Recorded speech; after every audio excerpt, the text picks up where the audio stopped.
1549년 가을, 조선 중종의 한 후궁이 친정을 향해 궁궐문을 나섰습니다. 그 여인의 이름은 안씨. 아직은 소영이라는 정산품 지위에 머물러 있던 평범한 후궁이었습니다. 그런데 누가 상상이나 했을까요? 이 여인이 훗날 조선 후기 모든 왕들의 조상이 되리라는 것을, 그녀의 손자가 왕이 되어 조선 최초의 반개 승통을 열게 되리라는 것을, 그리고 그 혈통이 조선 마지막 황제 순종까지 이어지리라는 것을 창빈 안씨, 그 이름조차 생전에는 불리지 못했던 호칭입니다. 그녀는 죽어서야 비로소 창빈이라는 정일품 빈의 지위를 얻었습니다. 하지만 그 죽음 이후 일어난 일들은 그 누구도 예상치 못한 극적인 반전의 연속이었습니다. 과연 이 평범했던 궁녀는 어떻게 조선 역사의 중심에 서게 되었을까요? 1499년 가을 금천이라는 작은 고을에서 한 여자아이가 태어났습니다. 아버지는 안탄대, 어머니는 황씨. 안탄대는 그저 정칠품 적순부에 불과한 미관 말직 무신이었습니다. 하지만 1506년 중종 반정이 일어나면서 그의 운명이 바뀝니다. 그는 반정에 참여한 공로로 원종 공신에 책되었습니다. 그러나 여전히 미미한 존재였습니다. 훗날 창빈이 된 안씨조차 그때는 그저 하급 무신의 딸에 불과했습니다. 1507년 살이 된 안씨에게 인생을 바꿀 기회가 찾아옵니다. 궁녀 선발에 뽑힌 것입니다. 아직 어린 나이였지만 생김새가 단정하고 행동이 정숙했던 그녀는 궁녀되었습니다. 그런데 놀라운 일이 벌어집니다.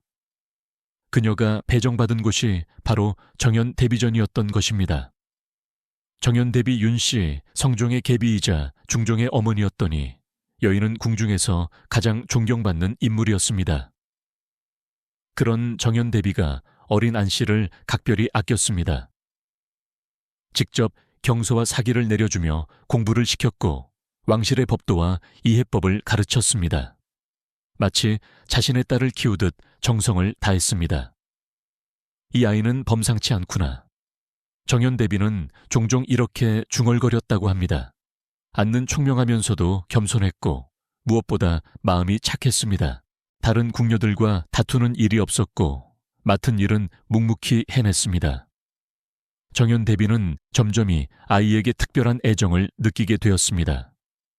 세월이 흘러 1518년, 안씨는 어느덧 20세의 아름다운 여인으로 성장했습니다. 그런데 정연대비의 마음속에 한 가지 계획이 자리 잡기 시작합니다. 아들 중종에게는 이미 정연왕후라는 정비가 있었지만 후궁으로 드릴 만한 여인을 찾고 있었습니다. 정연대비의 눈에 안씨만큼 적합한 여인은 없어 보였습니다. 전하, 제가 아끼는 궁녀 하나를 소개해드리고 싶습니다. 정연대비의 추천으로 안씨는 중종의 승은을 입게 됩니다. 20세의 안씨와 47세의 중종. 나이 차이가 27살이나 났지만 중종은 안씨의 차분하고 정숙한 성품에 마음을 빼앗겼습니다.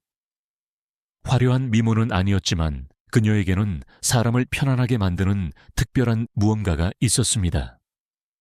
1520년 안씨는 정오품 상궁에 배수됩니다. 후궁으로서 첫걸음을 내디딘 것입니다. 그리고 이듬해인 1521년 그녀에게 첫 아들이 태어납니다. 영양군 이거였습니다. 궁중은 축제 분위기였습니다. 정연대비는 특히 기뻐했습니다. 자신이 키워낸 궁녀가 왕자를 낳았으니 얼마나 기쁘겠습니까? 하지만 안씨의 진짜 시험은 이제부터였습니다. 궁중은 후궁들 간의 치열한 경쟁의 장이었습니다.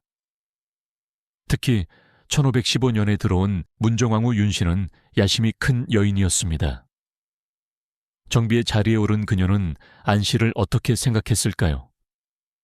놀랍게도 문정왕후는 안씨를 적대시하지 않았습니다. 오히려 우호적인 관계를 유지했습니다. 안씨가 욕심을 부리지 않았기 때문입니다. 그녀는 권력 다툼에 끼어들지 않았고 오직 자신의 소임만 충실히 했습니다. 이런 안 씨의 모습을 문정왕후도 인정할 수밖에 없었습니다. 1526, 연안신는 딸 정신옹주를 낳습니다.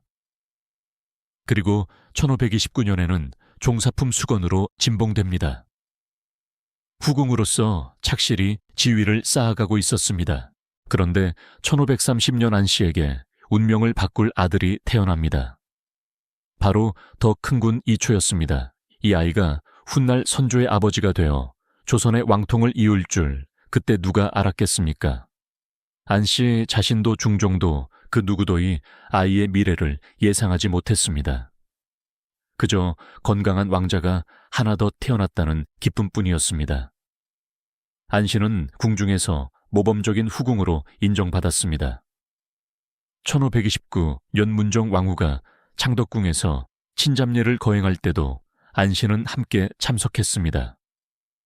친잡례는 왕비가 직접 누치기를 본보이는 중요한 의식이었는데 안 씨가 참석했다는 것은 그만큼 신뢰를 받았다는 뜻이었습니다. 궁중에서 모두가 칭찬할 정도였습니다. 이런 모습을 본 중종은 1540년 안 씨를 종산품 수용으로 진봉합니다. 궁녀 출신으로는 매우 파격적인 신분 상승이었습니다. 하지만 1544년 안 씨의 인생에 큰 전환점이 찾아옵니다. 중종이 승한 것입니다. 재위 39년 만의 일이었습니다. 중종이 죽자 안 씨는 전례에 따라 인수궁으로 물러나려 했습니다. 후궁들은 왕이 죽으면 궁을 떠나는 것이 관였기 때문입니다. 그런데 뜻밖의 일이 벌어집니다. 문정왕후가 안을 붙잡은 것입니다. 안 씨는 궁에 그대로 머물러 있으시오. 문정왕후의 특명이었습니다. 왜 그랬을까요? 문정왕후는 이미 안 씨의 인품을 높이 평가하고 있었습니다. 무엇보다 안 씨의 자녀들, 특히 더 큰 군과 좋은 관계를 유지하고 싶었던 것 같습니다. 문정왕후 자신의 아들 명종과 더 큰 복 형제 사이였는데 훗날을 위해서라도 좋은 관계를 유지하는 것이 중요했습니다. 인종이 즉위했지만 8개월 만에 급수하면서 명종이 왕위에 오릅니다. 이때 명종은 겨우 12세였습니다. 문정왕후가 수렴 청정을 하게 되었고 안 씨는 계속 궁에서 지내게 됩니다. 명종과 더 큰 군, 그리고 더 큰 군의 아들들과 안 씨의 관계는 점점 더 돈독해졌습니다. 1549년 가을 앉는 친정을 방문하기 위해 궁을 나섭니다. 그런데 그것이 마지막이 될 줄 누가 알았겠습니까? 10월 18일 안 씨는 51세의 나이로 갑작스럽게 세상을 떠납니다. 친정에서 있었던 일이었습니다. 안 씨의 죽음은 궁중에 큰 충격을 주었습니다. 문정왕후는 진심으로 슬퍼했고 명종도 마음 아파했습니다.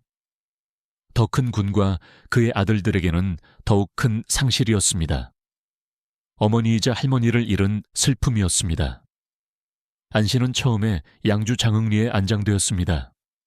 하지만 이듬해 더 큰 군이 풍수가들의 조언을 받아 묘를 이장합니다. 과천현 동작리, 바로 지금의 동작동, 국립을 현충권 자리였습니다. 당시에는 그저 조용한 언덕백이었지만 풍수가들은 이곳을 명당이라고 했습니다. 1567년 놀라운 일이 벌어집니다. 명종이 후사 없이 승하한 것입니다. 순회세자는 이미 13세에 요절했고 명종에게는 다른 아들이 없었습니다. 조정은 술렁이었습니다. 누가 왕위를 이을 것인가 인순왕후가 결단을 내립니다. 더 큰 군의 셋째 아들 하성군을 후계자로 정한 것입니다. 명종이 생전에 하성군을 총회했고 이미 은밀히 후계자로 염두에 두고 있었다는 것이 그 이유였습니다. 하성군 훗날의 선조가 16세의 나이로 왕위에 오릅니다. 조선 역사상 최초의 반계 승통이었습니다. 왕의 집계가 아닌 반계에서 왕이 나온 것은 처음이었습니다. 그리고 그 반계의 뿌리가 바로 창빈 안씨였습니다. 선조는 즉위 10년 만인 157년 할머니 안을 창빈으로 추봉합니다. 소용해서 정일품 빈으로 올려준 것입니다. 그녀는 죽어서야 비로소 창빈이라는 이름을 얻었습니다. 얼마나 아이러니한 일입니까? 생전에는 그저 평범한 후궁이었던 여인이 죽은 후 조선 왕실의 조상이 된 것입니다. 하지만 선조의 신분 콤플렉스는 극심했습니다. 자신이 서울 출신이라는 사실을 늘 부끄러워했습니다. 1578년도 대원군 사당의 이름을 정하는 논의 중에 경영관 허봉이 창빈 안씨를 첩이라고 칭하자 선조는 불같이 화를 냅니다. 정분이 바르지 못하면 말이 순하지 않습니다. 전하께서 안빈을 우리 조모라고 하시는 것도 매우 잘못입니다. 비록 대원군이 계시더라도 정모에 앞전되어 감히 자기 어머니에게 어머니라고 부르지 못하는 법인데 더구나 전하께서는 대궐에 들어와 대통을 이받으셨으니 어찌 감히 조모라고 일컬을 수 있겠습니까? 허봉의 이 말에 선조의 분노는 하늘을 찔렀습니다. 좌의정 홍섬이 겨우 변호하여 선조의 진노를 가라앉혔을 정도였습니다. 자신의 할머니를 첩이라고 부르는 것을 도저히 참을 수 없었던 것입니다. 이 일화는 선조가 얼마나 깊은 신분 콤플렉스에 시달렸는지를 보여줍니다. 하지만 동시에 창빈 안씨에 대한 선조의 애정도 드러냅니다. 비록 생전에 만나지는 못했지만 선조에게 창빈 안씨는 소중한 할머니였습니다. 창빈 안씨의 묘는 처음에는 비석도 없었습니다. 후궁의 묘는 원래 신도비를 세우지 않기 때문이었습니다. 하지만 130여 년이 지난 1681 연숙종이 특별한 명령을 내립니다. 창빈의 묘에 비석이 없다니 이것이 말이 되는가? 낭원군 이간의 상소가 계기였습니다. 그는 창빈 안씨가 더대 원군을 낳아 조선 왕조의 매글이었는데 묘도에 비조차 없다고 아뢰었습니다. 숙종은 즉시 신도비 건립을 명했습니다. 예조판서 신정이 비문을 짓고 판돈부사 이정영이 글씨를 썼습니다. 조선 왕조의 맥을 이었다는 공을 인정한다. 후궁의 묘에 신도비가 세워진 것은 매우 이례적인 일이었습니다. 하지만 창빈 안씨는 예외였습니다. 그녀 없이는 조선 후기의 왕통이 존재할 수 없었기 때문입니다. 창빈 안씨의 후손들이 조선의 왕위를 이어간 역사를 살펴보면 정말 놀랍습니다. 선조 이후 광해군 인조, 효종, 현종 숙종, 경종 영조, 정조 순종, 헌종 철종, 고종 순종까지 모든 조선의 왕들이 창빈 안씨의 짙게 후손입니다. 360여 년 동안 조선의 왕통을 이어온 것입니다. 만약 창빈 안씨가 없었다면 어떻게 되었을까요? 명종이 후사 없이 죽었을 때 누가 왕위를 이었을까요? 아마도 다른 종친 중에서 왕이 나왔을 것입니다. 하지만 역사는 창빈 안씨의 손자 선조를 선택했습니다. 그리고 그 선택이 조선 후기 360여 년의 역사를 만들어냈습니다. 창빈 안씨의 묘가 있는 동장리는 후에 더욱 특별한 의미를 갖게 됩니다. 1956 연국립을 현충권이 건립되면서 창빈 안씨의 묘역은 현충권 안에 포함되었습니다. 그런데 신기한 일이 벌어집니다. 창빈 안씨의 묘 주변에 대한민국 대통령들의 묘가 들어서기 시작한 것입니다. 이승만, 박정희, 김대중, 김영삼 4명의 대통령이 창빈 안심 근처에 안장되었습니다. 조선시대 왕들의 조상 곁에 대한민국 대통령들이 잠든 것입니다. 마치 창빈 안씨가 조선의 왕들뿐만 아니라 대한민국의 지도자들까지 보살피고 있는 것 같습니다. 풍수가 들으니 자리를 두고 흥미로운 이야기를 합니다. 이곳은 분명 국왕을 내는 명당이지만 동시에 큰 풍파를 몰고 오는 자리라고 합니다. 창빈 안씨가 이곳에 안장된 후녀의 손자가 왕이 되었지만 그 후 임진왜란이라는 큰 재앙을 만났습니다. 정유재란까지 7년간의 전쟁으로 조선은 폐허가 되었습니다. 박정희 대통령도 이곳에 안장된 후 그의 딸 박근혜가 대통령이 되었지만 결국 탄핵으로 물러나야 했습니다. 권력을 주지만 동시에 시련도 함께 주는 묘자리인 것 같습니다. 하지만 그럼에도 불구하고 창빈 안 씨의 영향력은 대단합니다. 그녀 한 사람으로 인해 조선 후기에 모든 역사가 바뀌었다고 해도 과언이 아닙니다. 만약 그녀가 더 큰 군을 낳지 않았다면, 선조가 지휘하지 않았다면 조선의 역사는 완전히 달라졌을 것입니다. 창빈 안 씨가 살았던 시대를 다시 한번 생각해 봅시다. 그녀는 연산군의 폭정으로 나라가 어지러웠던 시기에 태어났습니다. 중종 반정으로 새로운 희망이 생겼지만 여전히 정치적 혼란이 계속되었습니다. 사화가 연이어 일어나면서 수많은 선비들이 목숨을 잃었습니다. 그런 격동의 시대에 창빈 안 씨는 어떻게 살았을까요? 그녀는 권력 다툼에 휘말리지 않았습니다. 오직 자신의 소임에 충실했습니다. 후궁으로서 왕을 받들고, 어머니로서 자식들을 돌보고, 며느리로서 시어머니를 공경했습니다. 그런 그녀의 모습이 모든 사람들의 마음을 움직였습니다. 정현 대비는 그녀를 딸처럼 아꼈고, 중종은 그녀를 신뢰했으며, 문정왕후는 그녀를 인정했습니다. 심지어 명종까지도 그녀와 그녀의 자식들을 소중히 여겼습니다. 이 모든 것이 우연일까요? 아닙니다. 창빈 안 씨의 인품이 만들어낸 결과였습니다. 1790년 정조는 창빈 안 씨의 묘의 치제를 지냅니다. 이는 매우 이례적인 일이었습니다. 정조에게 창빈 안 씨는 어떤 존재였을까요? 조선 왕실의 조상이자 자신이 존재할 수 있게 해준 근원이었습니다.